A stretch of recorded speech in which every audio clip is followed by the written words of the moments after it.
I believe we're live. This is Jeffrey Williams with Too Late for the Gods. My guest today is Kingsley Victor. He and I will be debating the truth of theism. We were supposed to have a moderator, but he didn't show up, so this will be self-moderated. Any comments or questions you have, please put them on. We will have time set aside for if there are any viewer questions or comments. Kingsley, would you like to introduce yourself first? Okay, sure. My name is Kingsley Victor, a software engineer in my everyday struggles, and I am based in Lagos, Nigeria. With regards to philosophy, I'm an autodidact, that's I'm self-taught. So everything I would be doing here would be to show that the concept of God, or at least theism, is coherent or meaningful in explaining or grounding existence. Okay. And for those who don't know, I'm Jeffrey Williams. I focus mainly on the intersection of continental philosophy and quantum physics. That's my area of interest. I'm an atheist. I don't typically lead with atheism. My interest is much broader than theism or atheism, but occasionally I do hold these discussions. The format for today is going to be Kingsley and I will each have 10 minutes for an opening statement. Then we will each have 10 minutes for responses to each other's opening statements, and then we'll go through a series of questions and answers with each other, at the end of which we will have our closing statements, and then open it up if there are any questions from viewers. Kingsley, would you like to start us off? Sorry, I didn't quite catch that, Jeffrey. Would you like to start us off with your opening statement? Oh, sure. Okay. So there are diverse stances regarding reality, each rooted in extrapolation concerning how the objects harbored by our plane of existence seem to be oriented in their relations to observers. Some objects are not immediately available to our awareness, but they exist nonetheless and have been accounted for through other objects to which they have a certain orientation. For clarity's sake, I am referring to the subatomic zone, which physicists have observed, or at least have claimed to observe. Beyond the subatomic zone is the Higgs boson field, which has been brought to our awareness through the aid of a magnificent object like the Hadron Collider. Of the stances regarding our world, two have made the spotlight: theism and atheism. Theism is the position that the world is grounded in something beyond it, a cause with a creative will. Atheism, on the other hand, is the position that the world is grounded in idiosyncratic principles that you cannot isolate from it. In this view, there is no conscious, rational prior cause, just a world that explains itself. Notice that in my definition of theism, I left out the usual layers to it, the omni-attributes. This is because theism by itself does not depend on them to be true. We could, in principle, and perhaps in creed, make the argument that certain expectations for the world or its structure depends on the omni-attributes. But for the sake of this interlocution, I would be arguing for a bare bones sort of theism, unladen with the bulk of commitments that would complicate the view. It should, however, be noted that my overarching doxastic commitment is oriented towards the position that the omni-attributes are necessary. For my first case for theism, I would be presenting an argument from the transcendence of active being. Being is a fascinating concept. The question, why is there something rather than nothing, can be reframed in the parlance of ontology as how is it that we can cognitively apprehend being, or how is it that being is apprehensible? The question alone only goes far to show how we think highly of apprehensible and active modes of being, paralleling them against inert modes and coming to certain conclusions. We have no reason beyond personal axiology to think one mode of being surpasses the other, and so I would not leave my argument entrapped in that assumption. Instead, I'll show that being simply follows from or is concomitant with the existence of God, given how the world presently is. We know from our interaction with the objects in the world that they partake in active and apprehensible being, and from what we have uncovered about the world, this was not always the case. This is too core. The being of a thing can be inert in another active thing. To clarify, I will now raise the analogy of a human. A human is a sum of parts possessing some degree of active being. Isolating them renders the being of humanness inert. These parts are aggregates or agglomerates of units or atoms with an active being. There is an axiomatic relation between the configuration of atoms and the nature of their composites. For example, sulfuric acid is a composite of 2 hydrogen atoms, an atom of sulfur, and 4 oxygen atoms. But the quiddity of that compound is not active in each of its constituents. Its constituents are by themselves active according to certain scientific understanding of relations. Such an axiomatic relation exists between the world and the alignment of its objects with respect to each other and concerning what may be said to inhere in each object. But this relation, one may say in anticipation of where my argument leads, has only been unraveled in the constraining context of our direct experience with the observed world, and not in anything beyond it. While this is true, this problem does not touch how we can reason about a being that transcends our experience, insofar as we understand the distinction that imposes this problem. The problem persists in the fact that our understanding of any sort of relation is mapped to the order in which we experience the world. For example, we hold Newton's laws of motion to be true for the world since our direct experience can confirm them to be true. We know nucleosynthesis must yield nuclear-heavy byproducts. Scientists have been able to derive newer particles from energy by colliding protons under conditions that are merely obtainable in the observable universe. These are all matter-laden facts about the world, but one with ample keenness or investigative spirit should be able to tell that you can isolate the nomological anchors that ground the effect of matter arrangement. There is a principal matter distinction hiding somewhere in our reasoning, possibly because we implicitly absolve axioms in their material hosts or treat them as posterior. This is the point of demarcation between rationalism and empiricism. While we cannot safely rely on our experience to tell us about anything materially prior to the Big Bang, because we are not, for the sake of epistemic honesty, to assume anything at that point is congruent with the interactions that enable our experience, we would not be unnecessarily reaching in the conclusion that there are axiomatic relations beyond our direct experience.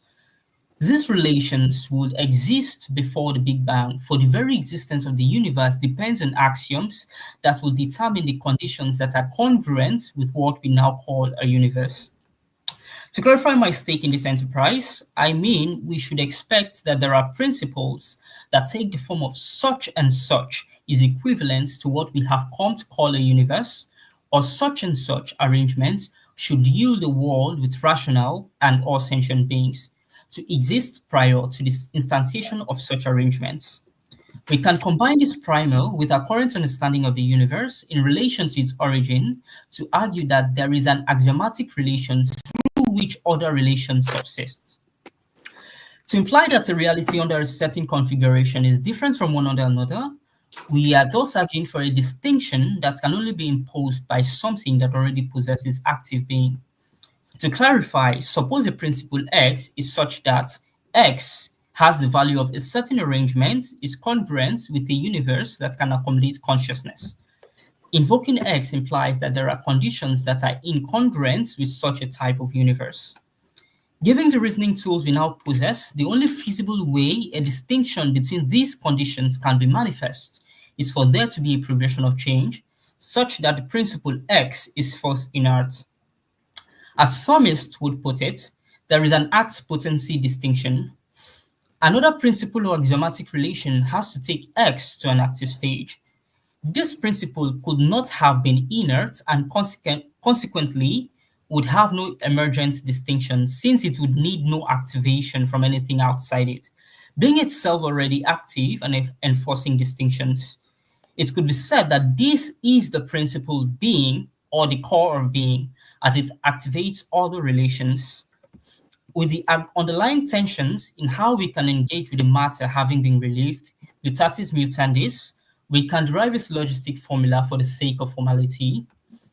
For the first premise, axiomatic relations persist for what could be known beyond experience. Premise 2, some axioms are apprehensible through distinction or change. Premise 3, a principle or axiom exists that activates other axiomatic relations. Premise 4, this principle is not the result of an emergent distinction. Premise 5, this is precisely the prediction of theism. Conclusion, theism is true, all other things being equal. For my second case for theism, I would be making an argument from the expectancy of complex phenomena on theism. Consciousness, morality, free will, value, and a host of other realizations have shaped the way we interact with the world.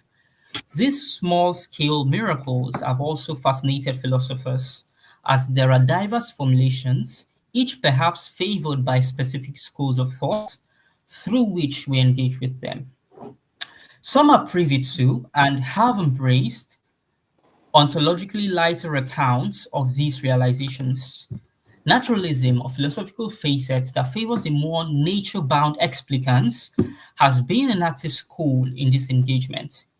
Accounts that are based on strict natural laws are expected to be exhaustive in a way that does not unnecessarily bloat epistemic commitments. I agree that in some way we have naturalistic explanations for certain phenomena, but there is no reason not to treat naturalistic explanations as supervenient on some transcendent explanation beyond a bias towards naturalism.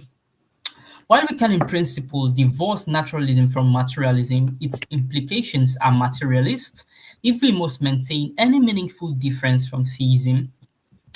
While naturalism can admit spooky phenomena like emerging consciousness or a moderate schema of abstracta, it must do this in a way that nudges on the material. This means that naturalism would suffer the problems of any form of materialism. Physicalism or materialism can successfully get us from brain states to mental events without leaps, but does not account for how mental events translate to meaningful subjective experiences or qualia. The perception of self is one phenomenon that is bedazzling on physicalism. The cogito implicitly unravels the problems with physicalism in that it posits a self that you can somehow isolate from the mechanistic workflows of the neural system. It is the case that in thinking, we invest will.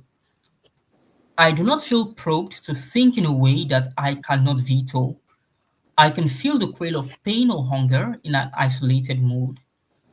The physicalist might attempt to circumvent the problem by arguing that complex phenomena like self-perception are congruent with a certain arrangement or order of matter, which explains why entities of certain categories can take on quasi-sentient endeavors, even if they are supervened on the material. But it's not apparent on that front why there is an order to the arrangement. It would thus seem that the physicalist, in his attempt to escape an obvious problem, has to posit another. He has no choice but to posit non-material axioms that determine why a certain arrangement of matter would yield self-perception or consciousness and its peripherals. This is surprising on physicalism, and by transitivity would be surprising on naturalism. Since theism is complex in its predictive methods, it would thus be less surprising on theism. From this, we could derive a syllogistic formula. Premise 1, complex phenomena have been observed. Premise 2, a naturalistic survey of such phenomena is not sufficient in its explanation. Premise 3, a theistic account does not encounter surprise in its explanation. Conclusion, theism is likely true, all other things being equal. And that's about it for my opening statements. Over to you, Jeff. Thank you, Kingsley. Well done. Gives us a lot to talk about later in the debate. I'm an atheist. That is, I have no beliefs in a God or gods.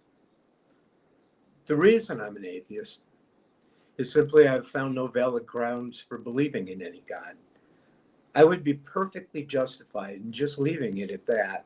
It would be up to a theist to provide the valid grounds, without which I can simply dismiss the claim. Being of a philosophical bent, however, I do entertain discussions where we examine theistic claims, all of which I have so far found wanting. I'll quickly add, I grew up as in a Christian family. Was confirmed in the Lutheran Church Missouri Synod by Martin Marty, who was then pastor of our church in Elk Grove Village, Illinois, before he left to teach and write at the University of Chicago. I unquestionably accepted my faith until sometime in my teens, when my interest in philosophy took hold. I began to question the very notion of God, but it was in an ironic twist that I rejected Christianity. As an undergraduate at the University of Chicago, I took a class in ancient Near Eastern religion taught by, of all people, Martin Marty, the very man who confirmed me.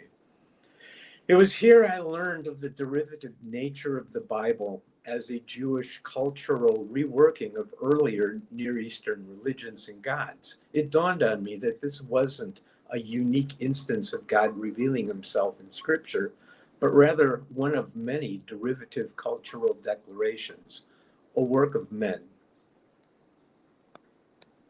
Theists often point out that belief in God or gods has been ubiquitous throughout history, and this is certainly so.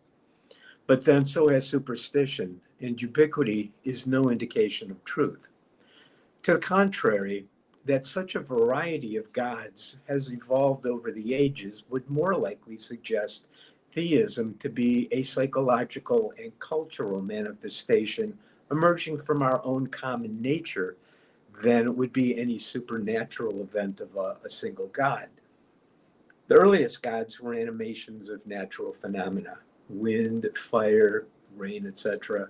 We are commonly wired to find intent in events, perhaps the evolutionary advantage of assuming a snake or other danger in a rustling forest. This is furthered by our attribute of theory of mind, which again we can overly attribute to inanimate forces. We also commonly share the fear of death, and these elementary forces were determinant for our survival. By projecting personification as deities onto these forces, we felt somewhat empowered to plead for protection. In doing so, we increased the communal bond. As community, we could strengthen our entreaties.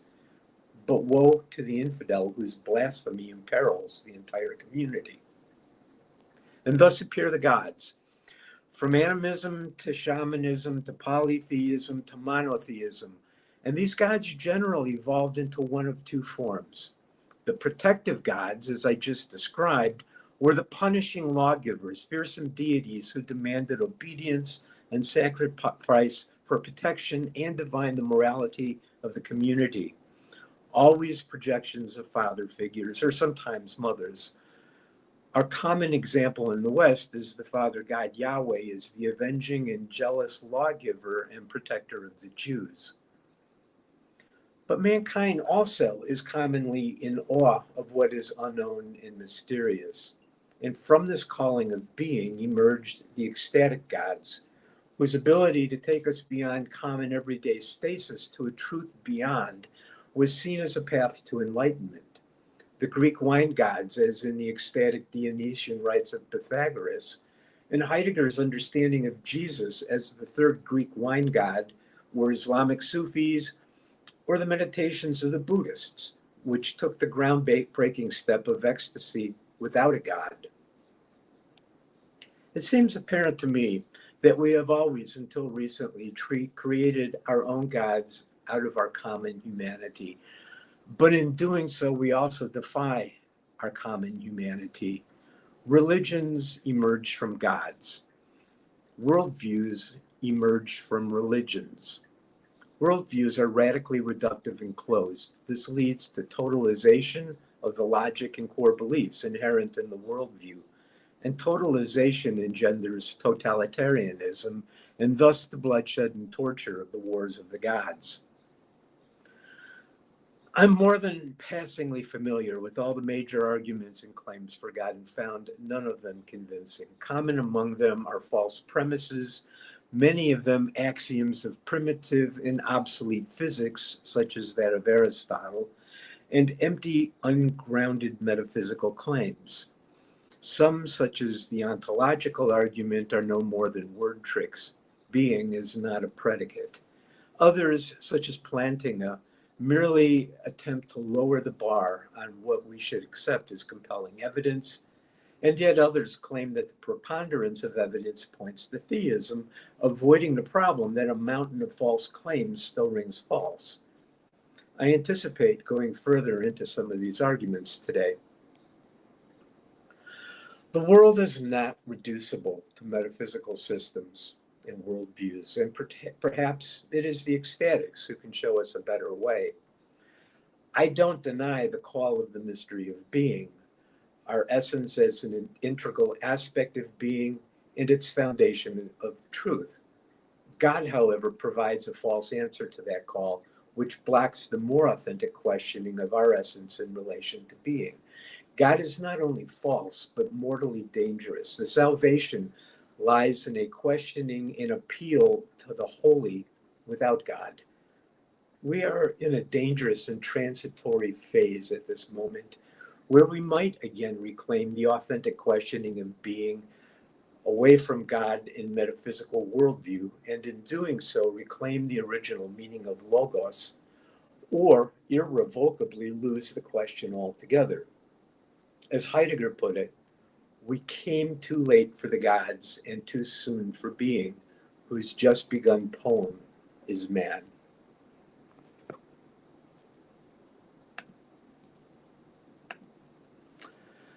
We'll now enter where Kingsley will have a chance to respond to my opening statement.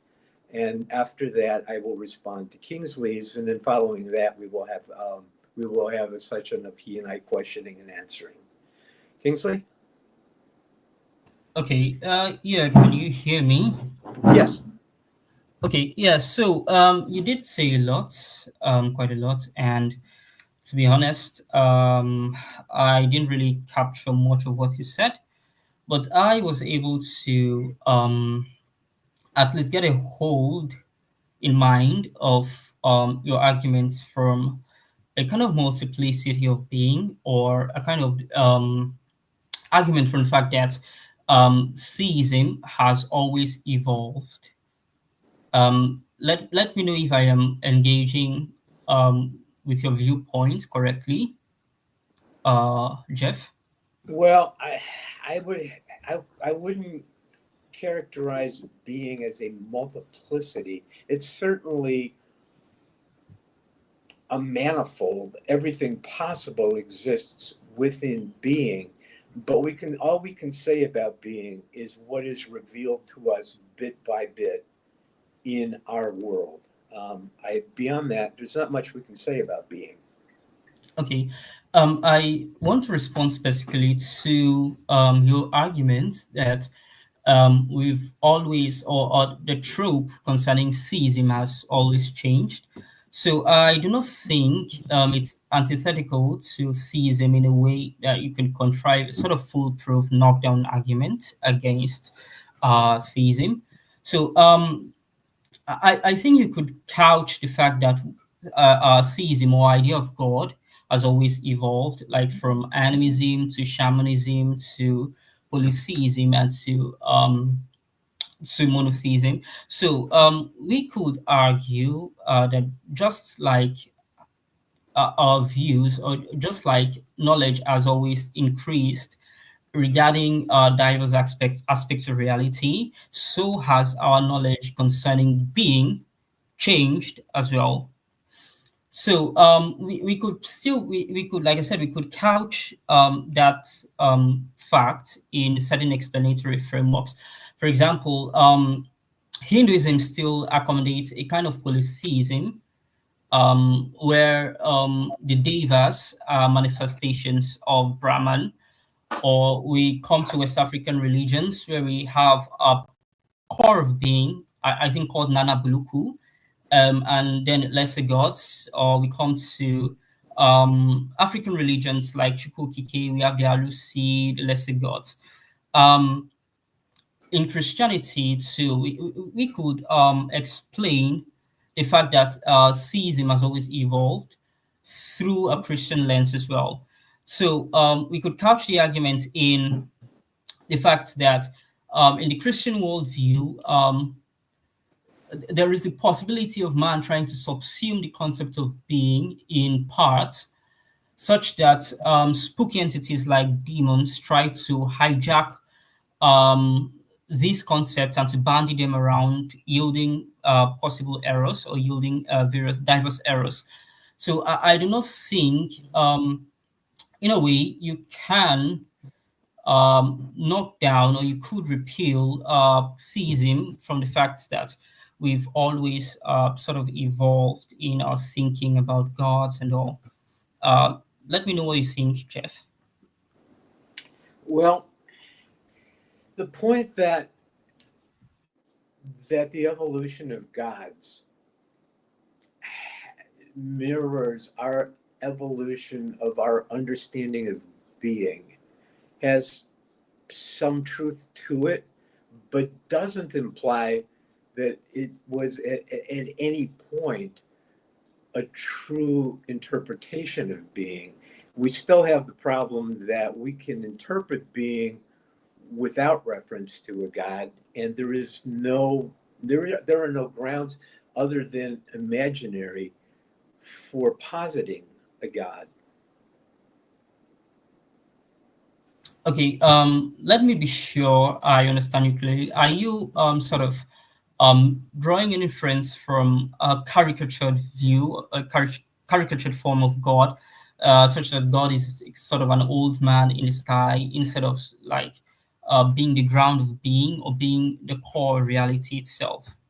No, I have before me no particular or specific image of a God, just simply the notion that there is a conscious determining creator sort of thing of any sort. I don't, I, beyond that, I mean, we don't need to specify. And there is no grounds for that projection. In fact, all the gods that I'm aware of have some are a reflection of some aspect of ourselves. It seems to be an anthropomorphic projection, but there is no concrete reason to assume the existence of this God.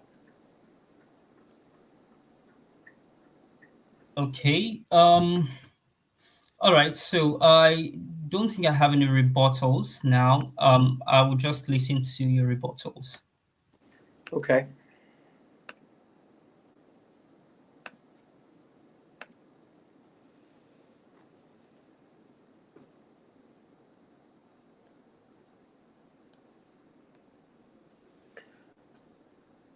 Kingsley starts with what I believe to be a false dichotomy.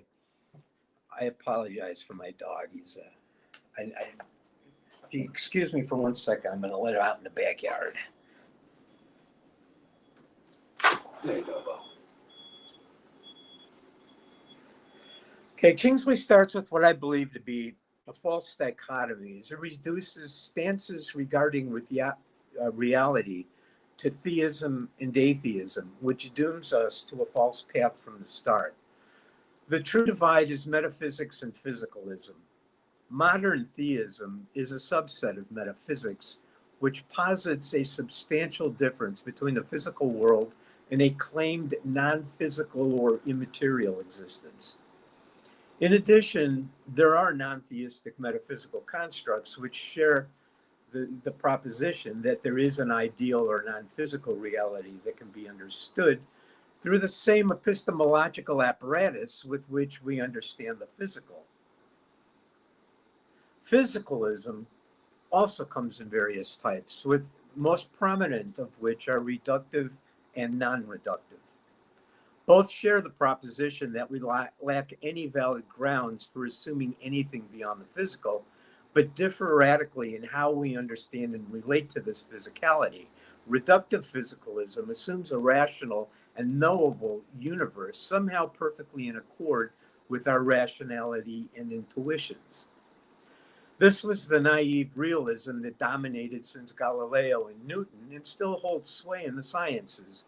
And it is that which Kingsley refers to as an, I quote, atheism where the world is grounded in idiosyncratic principles forming a world that explains itself. But this is only one type of physicalism and describes only one type of atheism. Keep in mind, atheism means no more than an absence of a God, and one need not be a naive realist to not accept a God. Philosophically, since Kant, and scientifically, since relativity and quantum theory, reductive physicalism has been increasingly difficult to justify. With Kant's Copernican revolution, our objective world exists as we represent it to ourselves and not as the thing in itself. Ultimate reality was the noumenal of which we can know nothing, about which we can say nothing, and it is impenetrable to our subjective rationality and sensibilities of space and time. While Kant largely remained silent on the question of the physicality of noumena, it was clear that it had a real existence independent of our representations, but interacted with us physically through the sense data. Therefore, any valid knowledge of the world was necessarily limited to sense data, and reason employed beyond sense data only led to what Kant called transcendental illusion, as he illustrated in the four antinomies. Thus, any non-material metaphysical world necessarily only raises false questions and answers in the vain attempt to impose our conditions on thought on a reality that defied those very conditions. Relativity, going further, denied the objective reality of space-time, rendering it a subjective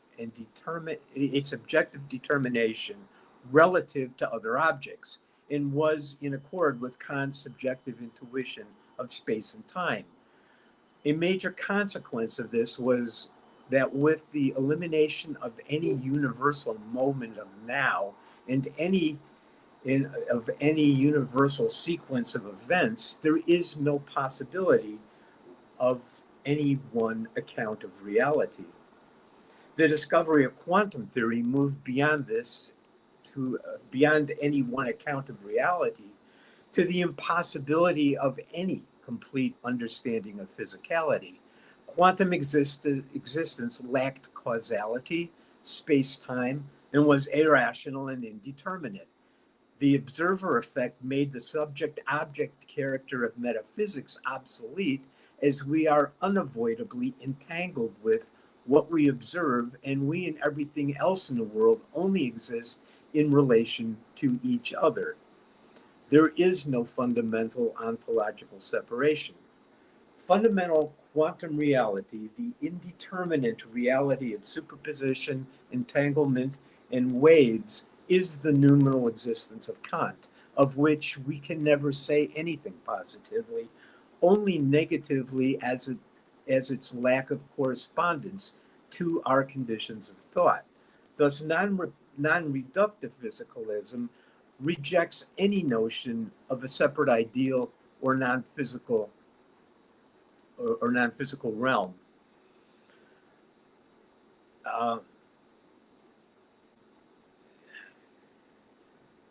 But also recognizes the impossibility of our understanding or explaining fundamental physical reality. It avoids the regression of physics to metaphysics, which occurs when physics tries to apply classical understanding, our rationality in spacetime, to a fundamental reality that defies those conditions. Examples of this regression in metaphysics include many worlds, superdeterminism, or string theory, all examples of applying reason beyond the sense data.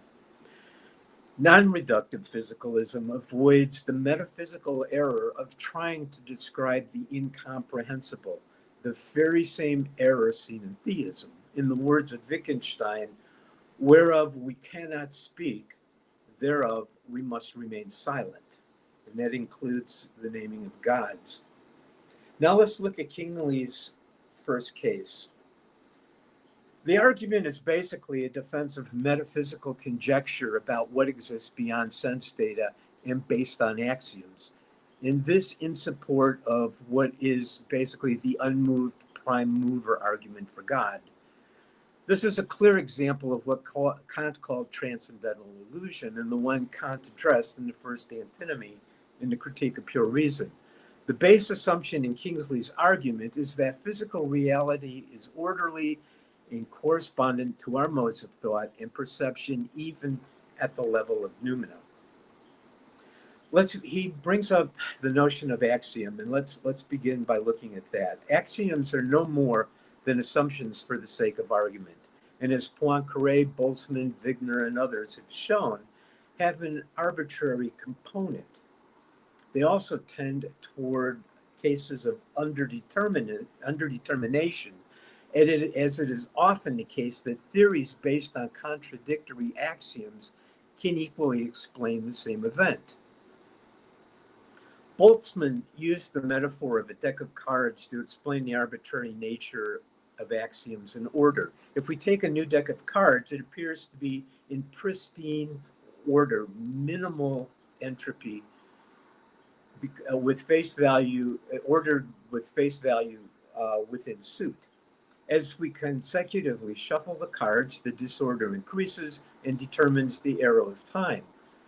But we arbitrarily consider that the beginning state to be minimum entropy. We could just as easily have assumed order by color or by face value and posit different systems with different starting points on the scale of entropy. It is an arbitrary choice within different arrows of time. There are many real-world examples in which illustrate the role of temperament in the choice of axiom. Geocentrism and heliocentrism equally predicted the movement of the night sky, but religious temperament favored geocentrism. More recently, we have Einstein's relativity, where due to his temperamental insistence on an orderly and knowable universe, similar to Spinoza's idea of God or nature, his theory relied on the axiom of Lorentz invariance, the claim that universal physical laws are immutable and always the same everywhere in the universe. Primarily, it was the appearance of the invariant speed of light, regardless of frame of reference or relative speeds, that forced Einstein to consider space-time to be variable rather than the law of nature, the constant of the speed of light. And this accurately predicted measurements at scales larger than Newtonian physics, but the choice of Lorentz invariance was arbitrary. It is equally possible to devise predictive theories based on invariance, where space-time remains intact, but the speed of light varies. Either situation would appear exactly the same to us. We couldn't tell whether the walls of space-time were closing in or the speed of light accelerated. Moreover, we now know there are instances of Lorentz invariance in nature. There's an even deeper source of skepticism over the ability of axioms to truthfully reveal nature. Axioms are the basis of reductive relational systematization of knowledge, which have practical value at the level of classical physics, but are wholly inapplicable to fundamental quantum existence. Not only does it not truthfully describe our representational world, it utterly fails at the most fundamental level of existence. There is no causality at the quantum level, and the inception of this universe was certainly a quantum event, which obviates any argument based on primary mover or first cause. Without space-time or causality, we cannot attribute any active causal event. Quantum events don't work that way, and the idea of a prime mover is the mistake of applying classical concepts to quantum reality. Let's apply this to Kingsley's syllogism. Premise one, axioms don't even truthfully describe the classical realm and are completely inappropriate at the noumenal level. That means we cannot project axioms onto anything beyond sense data. Habitual relationships, not axioms, are known through distinction or change. Axioms do not activate anything at all. They merely form the assumptions for a system. Further, there is no causality at the quantum level. Premise 4, this isn't really a principle, and axioms are arbitrary. Therefore, to the conclusion, the claim that this is precisely the claim of theism suffers from the failure of the claim itself. But even if it did give a truthful account of reality, it still suffers from the problem of underdetermination, just one account among many and lacking any sensible ground for taking it seriously. Let's move to the second case. Here he opposes reductive physicalism, which we already know cannot fully explain reality. It only describes carefully chosen events within tightly bounded space and time and organized by arbitrary axioms. My point is that physical reality is itself beyond the grasp of reductive thought. It is a quantum-based chaotic flux. We are epistemologically incapable of grasping it in its fullness, and there will always be inexplainable mystery. What Kingsley offers in this argument is merely a God of the gaps, an imaginary construct to explain a physical event none of us understands.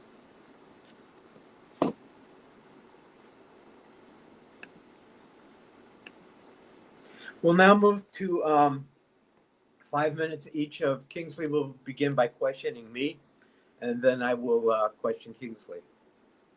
Okay, thanks for the presentation, Jeffrey.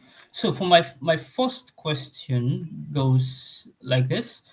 You did make inference from Kant's transcendental idealism that we cannot know anything about the noumena, just its downstream as... can you hear me, Jeffrey? Yes, I can.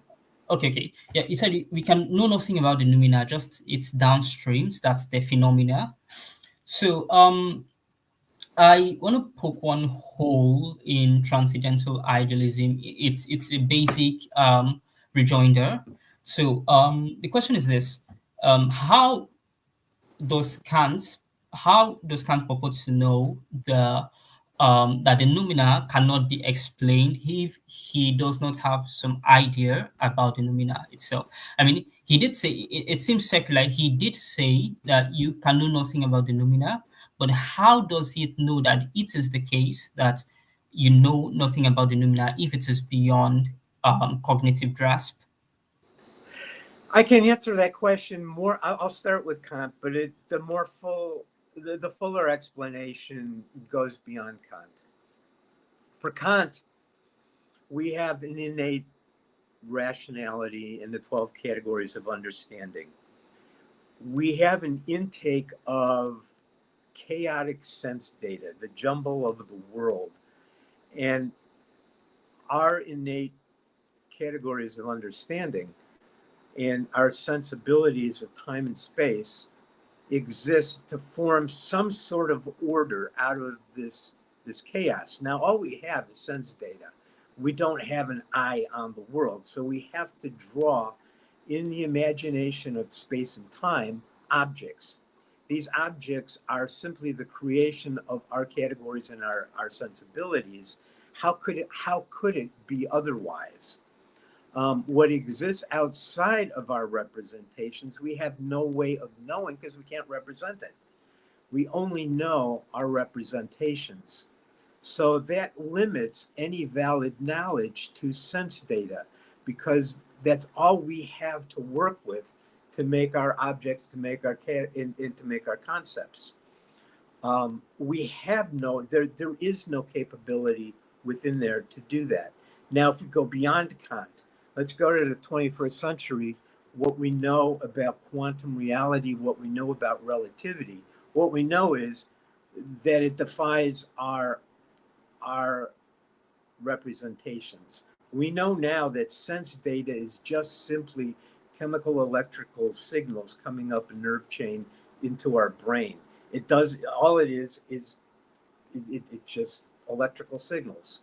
Our brain makes pictures, makes understanding of those electrical signals, of things that don't exist. There is no color outside of our representations. The wall in front of you looks like a solid, but that is only because it reflects photons uniformly. It makes it look like a smooth solid. What it is mostly empty space.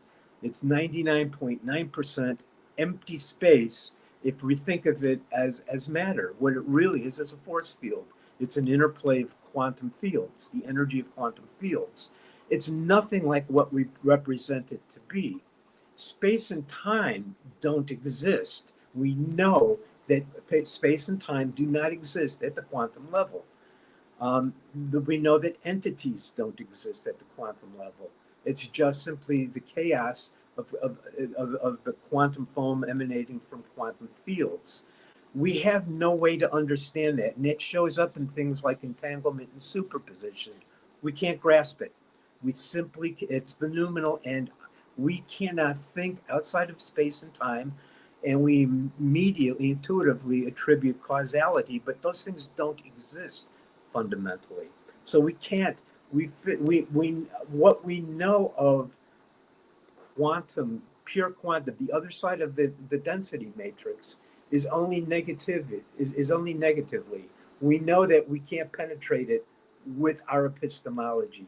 We cannot grasp it. We don't even have the words or the concepts to talk about it, because everything we think or say is rooted in temporal spatial metaphor. So anything we say about it will be a temporal spatial metaphor or a negation of a temporal spatial metaphor. We can say it is without causality. We can say it is without space. We can say it is without number, but we can't say what it is.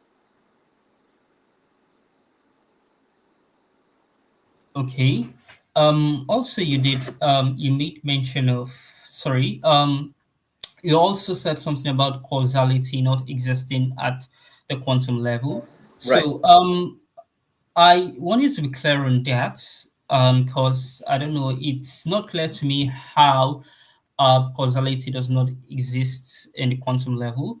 Are you saying it does not exist at all? Like causes do not precede effects, Yes, or that's exactly the case. Let me, or I'm sorry, or okay, or you're saying it just works? I don't know. You're positing some sort of retro causality. the retrocausality Causality, yeah. takes place on our side of the density matrix.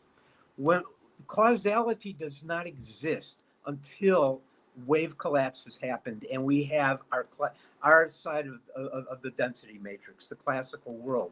On the other side, there is no causality. If you could give me a second here, what I want to do is read something from. Are you familiar with Carlo Rovelli? He's one of the preeminent physicists in the world. He's a co-founder of loop quantum gravity and relative interpretation of quantum mechanics. And let me. I think I'm familiar with the name, but in passing, I don't think I've read up much on him. Okay, there's a quote I want to find from him.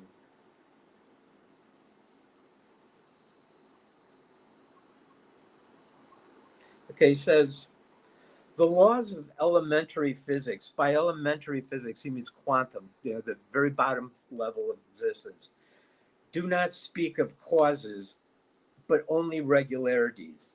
And these are symmetrical with regard to past and future.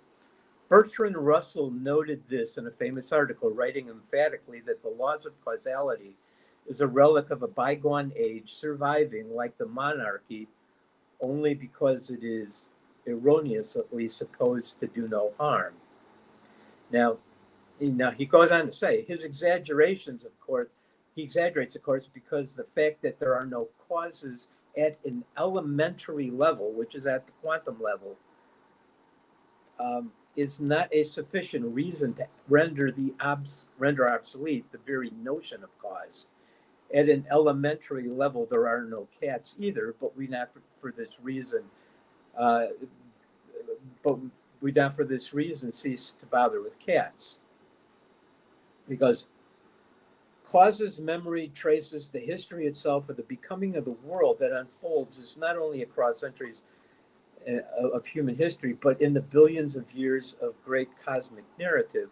All this stems simply from the fact that the configuration of things was particular a few billion years ago. And that means they joined in a collapsed state on this side of the density matrix.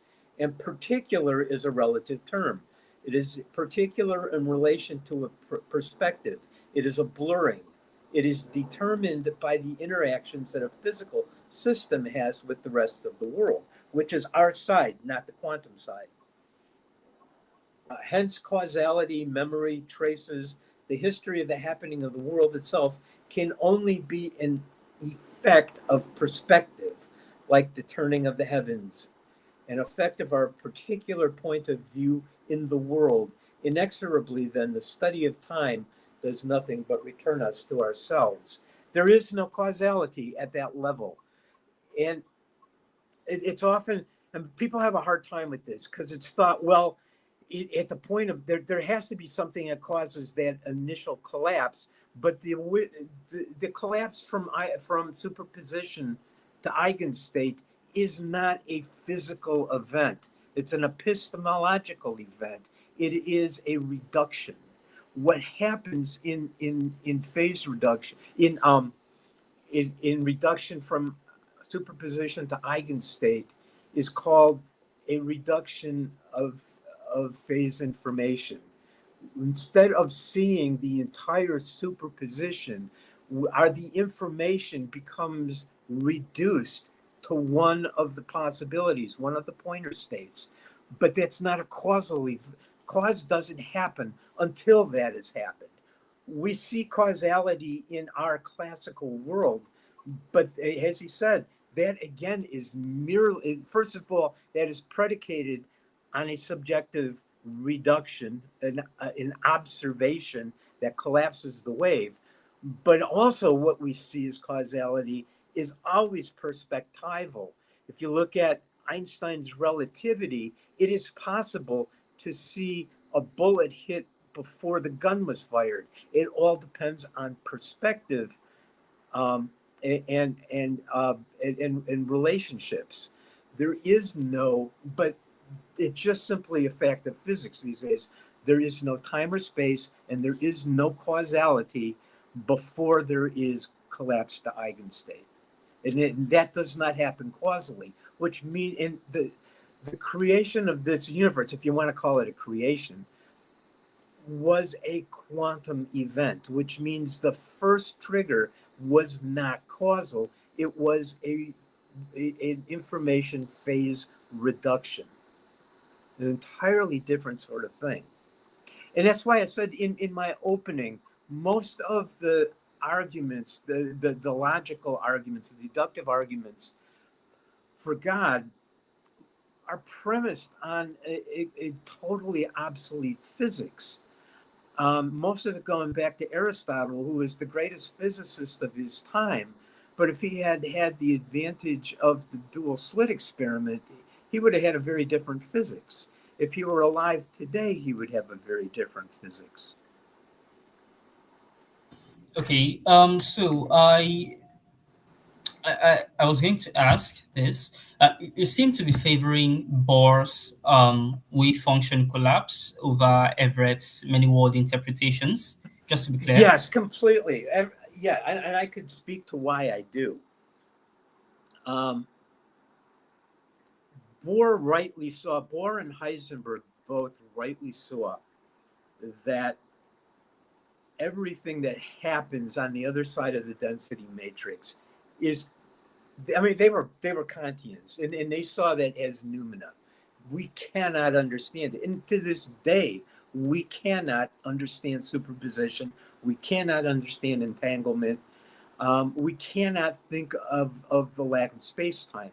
Now, the way that Everett came about with in his modern disciples like Sean Carroll came about um, came about the many worlds interpretation was the common mistake of taking a metaphor or a drawing literally. And by that I mean, if you look at complex Hilbert space and you have the vector with the tensors, and that is the physical collapsed world. Now through mathematics, and we can get into the problem with the mathematics if you want, but what happens is they were able to draw an orthogonal, which means another timeline that's to the right and totally disassociated with our vector. Now that's just simply an artifact of a Hilbert space diagram. It's got no basis in reality, and there's no reason to accept it. What we're doing is we're imposing the reduction of mathematics onto a numeral where there's no such thing as mathematics. It's just simply a category error. Okay. But why do you think it is far virtuous not to, I mean, it is far epistemically virtuous or cheaper not to couch the concept of quantum entanglement in the notion of axioms? I mean, it would seem the quantum realm is working according to some set principles, or It doesn't. would No, rely, that's the okay. problem. Kingsley, there are no set principles. There is no determination in the quantum. We cannot, from our epistemology, we have not, after 100 years of trying, we have no explanation of superposition and no explanation of entanglement. It breaks all of our axioms. I mean, superposition is a violation of the principle of identity. It is and isn't at the same time. Entanglement is impossible according to our axioms. It's not causal. There is no causation between the entangled particles, yet they react instantly in opposite ways. And it goes beyond the speed of light. I mean, experiments have been done where these things are very, very distant and happen instantaneously. There's something happening outside of space-time, outside of our ideas of causality, that is the underlying reality. And we're just seeing little glimmers of it as it goes into eigenstate in our radically reduced universe. But we have no axioms for it. We can't begin to understand it, and we never will. I had in my graduate days, I did some work at the Fermi Lab with Leon Lederman, who is a Nobel Prize-winning physicist. And at that time, his entire enterprise was the grand unification theory, GUT. He was going to unify quantum physics with relativity, which I argued to him was impossible. And I based it on some of the things that Wigner said in some other in basic epistemology, but I said it can never happen. 100 years later, he may have won the Nobel Prize, but I won the bet. We cannot any system that we devise with axioms is inadequate to explaining fundamental reality. It's always extremely reductive, it's limited to a tight definition of space-time, and it's limited to carefully chosen events, and it's limited by the axioms that you choose. Like can choose other events, I can choose other axioms and come up with another explanation. And you end up with two entirely incompatible things, such as relativity and quantum. They are incompatible. People still try to unify it, but it will never happen because they are two isolated axiomatic systems, neither of which is sufficient to describe reality. Okay, but don't you think, or do you think it's egregious, for a lack of a more technical term, to say like the quantum deviation from our normal regular understanding of axioms is predicted, not predicted, is expected on theism? Do you think it's sacrilegious to make that argument? Like the fact I that think I think it's ungrounded to make, and I can come up with the whole problem with underdetermination that I mentioned there at the beginning comes into play here. We can come up with all kinds of imaginary metaphysical constructs that explain it. We just lack the reason to take any one of them seriously. And I put Everett's many worlds into that same category as I do theism. It's another metaphysical construct beyond the sense data that has no grounds for being taken seriously. We could come up. It's the underdetermination problem. We can come up with all kinds of things that are compatible with the little bit that we see, but none of them has any compulsion.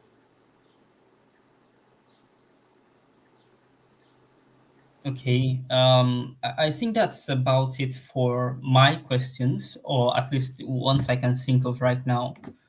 Okay, I don't really have a lot. I mean, I've pretty well explained my position. I think I've made it clear why I can't accept God as an explanation, and it's basically, actually, you know what? I am going to skip my questions because I've brought them up in my responses to you. What I would say is let's just quickly, both of us, do our final summation and then see if we have any questions from the people watching. Does that sound reasonable? Okay, I think I've exhausted my case Okay. for this exchange. So I don't know if we could proceed to some other item. All right. Well, I think in summary, I am a physicalist, non-reductive. I do believe. I mean, let me ask you this, because there was. I mean, we've skipped the underlying thing, the question of being, which is the most important question of all. And you and I are in agreement that there is an underlying being. We're in strong disagreement that we can use axioms or reason to know anything about it. Why would you think that being can be described beyond what it presents to us in sense data? Okay, like I said, there seems to be some sort of order of arrangement, or order of, yeah, there seems to be sort of an order of arrangement to matter that seems to be congruent with should I say, that seems to be congruent with our experiences in some way. So I think this arrangement, I don't know, presumes, or there is some sort of overarching that sort of overarching principles or axioms guiding what each arrangement of matter is supposed to yield in the long run. So I don't know if you got that. Um, I don't see the universe that way at all. I mean, it used to appear to us that way until quantum physics and relativity made itself known and made that it made that view obsolete. The universe fundamentally is on our side. What we can see, We can't see the other side of the density matrix, but on our side, because we have to see things in space time, we have temporal spatial imaginations that we are locked into. So at the very bottom, we see quantum fields, and quantum fields are energy, and energy is waves. So at the very bottom, we've got 12 quantum fields, each with its own oscillation, and each of them throwing up what they call quantum foam. They throw the virtual particles are popping in and out of existence indeterminately all the time, billions every second. That's what the universe is. Everything that you see is a temporary self-organization. We think of it as an organization, but it is. Everything is just simply an interplay of the energy of these quantum fields. An atom is an interplay of the electromechanical function and the bosons. Those fields. It's just and the nucleus is an interplay of quarks and gluons. It's all just a temporary. A particle itself is not an actual physical thing. It is an excitation along a wave in a quantum field. All of this is chaotic. All of it is indeterminate. And everything that happens within flux. We look at this overwhelming, chaotic existence. First, we narrow it, we reduce it to eigenstates of particles, and from that we reduce it. And still, we have these particles that are in total chaos, and we did what Ravelli called blurring. In what I read, we blur out 99.9% of reality to focus on a few chosen events, and we consider that in a self-organization.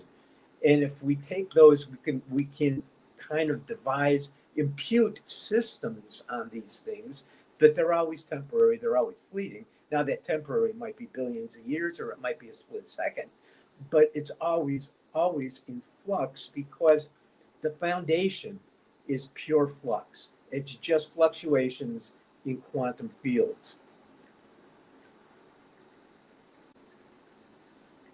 Okay, thank you for the explanation, Jeff.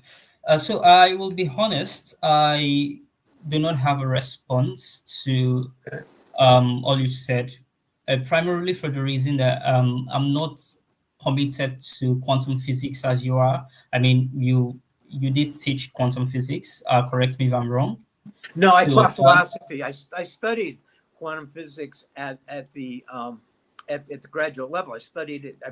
Like I said, I spent time at Fermilab with Leon Letterman. My focus was the intersection of philosophy and quantum physics from the perspective of continental philosophy. I taught Heidegger and Nietzsche, a little bit of Heidegger and Heisenberg. Heidegger and Heisenberg had a decades-long correspondence. They even addressed each other at a conference in Munich in 1953. That's my area of interest. So yeah, I've got graduate work in quantum physics, but I view things as a philosopher, not a physicist. But quantum physics it's hard to deny at this point. Quantum mechanics is the most successful mechanics ever devised. All the things that we can't understand are being utilized for practical purposes in quantum engineering, especially quantum computers, which show beyond any doubt the reality of superposition and entanglement. We have no idea what's actually happening in the guts of these quantum computers, but we know that we're dealing with waves, interference waves, entanglement, and superposition. We can't even imagine what that is, but it spits out the answers, and we do get quantum speeding out of it. So these things are real. We just can't understand them, and they points to an indeterminate, irrational, chaotic, insubstantial universe. It's hard. I don't know how. I mean, you cannot accept it, but you would have a hard time justifying that rejection. Yes, I agree with that. My understanding of quantum physics is largely lucky. It's not due to any commitments to the field, as you have been. So I'm hoping we could have this debate some other time. By then, I hope I would have maybe updated my knowledge on quantum Of physics. course, sure. Yeah, You yeah. anytime you want, you just let me know. We can do this again. I've enjoyed speaking with you. This has been an interesting discussion, I think. All right, all right. Yeah. So that's about it from me. Even though I still do not accept your proposals, your propositions, but yeah, I do not know enough about quantum mechanics to come up with a rejoinder to all you've said. So I'm just gonna go ahead and let's say lay my mic down now. Okay, thank you so much. BDB has asked several questions. You might want to join in on this. He's also made some claims. Quantum entanglement favors truth as a constant. I don't understand that. If you want to explain that further, I could address it, but I don't understand why that would be. Order, news, time, space, 3 dimensions, chaos, entropy, just a thought. Who am I to say? Who am I to say? None of us. I mean, here's the thing about that, BDB. None of us is, because it goes beyond our comprehension. I am not a determinist either. My probably wrong interpretation likens it to tree growth, roots in past, actual at trunk, potential in branches. There's something to that. The way I see it, all the potential is on the other side. All the potential is on the other side of the density matrix, the pristine quantum state to which we have no entry. All that crosses through the density matrix to us are the remaining, the flux, the growth that takes place on our side, in our causal side, keeps, the longer it goes, the more it rules out possibilities. That rules out possibilities of what can pass through the density matrix. But all the original potentials were over there. They stay there. They come in one at a time through observations, through some mystical process we've yet to understand, but it involves consciousness. And that's where it grows. It grows through emergence in our perceived world. But that brings up a bigger question of what is our perceived world? What is a universe? That's the modest question I'm in the middle of writing a book about. But that's a central question. We need to radically rethink what a universe is. I hope that helped, BDB, because there are no answers to this. Thank you so much, Kingsley, and thank you for everybody who watched. Thanks for the questions. And when you're ready, let me know. We'll do this again. I'm also available to have these discussions with other interested, capable people. Thanks a lot. See you soon. Yeah, thanks, man. Bye.